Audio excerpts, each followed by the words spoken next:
আপনারা রাষ্ট্রীয় জুলুমের শিকার। আমার বাবা একজন এমপিওভুক্ত শিক্ষক। আমি আজকে এখানে আমার বাবার প্রতিনিধি হিসেবে এসেছি।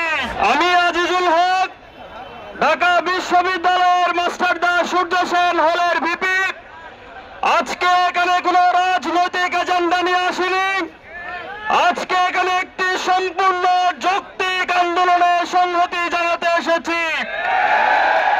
আমার বাবা একজন এমপিওভুক্ত শিক্ষক। আমি আজকে এখানে আমার বাবার প্রতিনিধি হিসেবে এসেছি।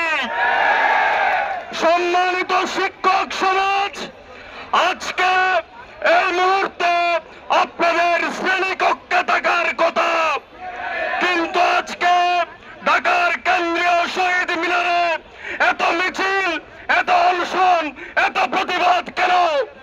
কেন আপনারা আজকে এখানে বসে আছেন? ক্ষুধার তৃষ্ণার তাড়নায় আপনারা জর্জরিত হয়ে আপনারা এখানে কেন বসে আছেন? একমাত্র কারণ আপনারা রাষ্ট্রীয় জুলুমের শিকার। রাষ্ট্র আপনাদের উপর জুলুম করছে। রাষ্ট্র আমাদের ন্যায্য অধিকার দিচ্ছে না। অতীতে বিভিন্ন সময়ে আমরা দেখেছি 5 আগস্টের পর থেকে সারা দেশে বিভিন্ন অযৌক্তিক দাবি দেওয়া সরকার মেনে নিয়েছে, কিন্তু আমার শিক্ষা যে জাতির মেরুদণ্ড, আমার জাতির ভবিষ্যৎ নির্মাতাদের দাবি কেন সরকার মেনে নেবে না? সরকারকে আজকে কেন্দ্রীয় শহীদ মিনার থেকে আহ্বান জানাই, আপনারা দ্রুত সময়ের মধ্যে প্রজ্ঞাপন জারি করেন। শিক্ষক সমাজকে রাস্তায় রেখে জাতির যে উন্নয়ন আপনারা প্রত্যাশা করেন, এটি আপনাদের সম্পূর্ণ ভুল চিন্তা। ডক্টর ইউনূসের সরকার, অন্তর্বর্তীকালীন সরকার ইতিমধ্যে হাজারো ব্যর্থতার পরিচয় দিয়েছেন।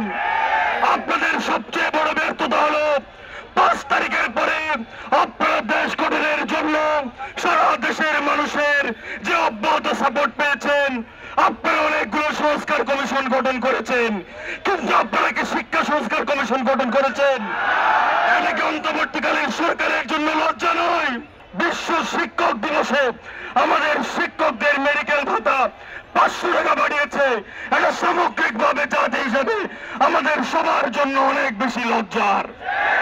আমরা আজকে শহীদ মিনার থেকে স্পষ্টভাবে বলে দিতে চাই, আমাদের যে সম্মানিত এমপিওভুক্ত শিক্ষকরা, আমার বাবা সহ যারা আছেন, তারা সরকারি শিক্ষকদের সমান সিলেবাস পাঠদান করিয়ে থাকেন, তারা সমানভাবে পরিশ্রম করে থাকেন, কিন্তু সুযোগ সুবিধার পার্থক্য আকাশ আর পাতাল।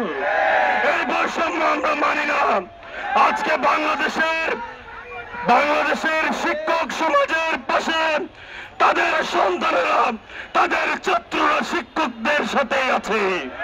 ঢাকা বিশ্ববিদ্যালয়ের শিক্ষার্থীরা আপনাদের সাথে আছে। বাংলাদেশের ছাত্র জনতা আপনাদের সাথে আছে।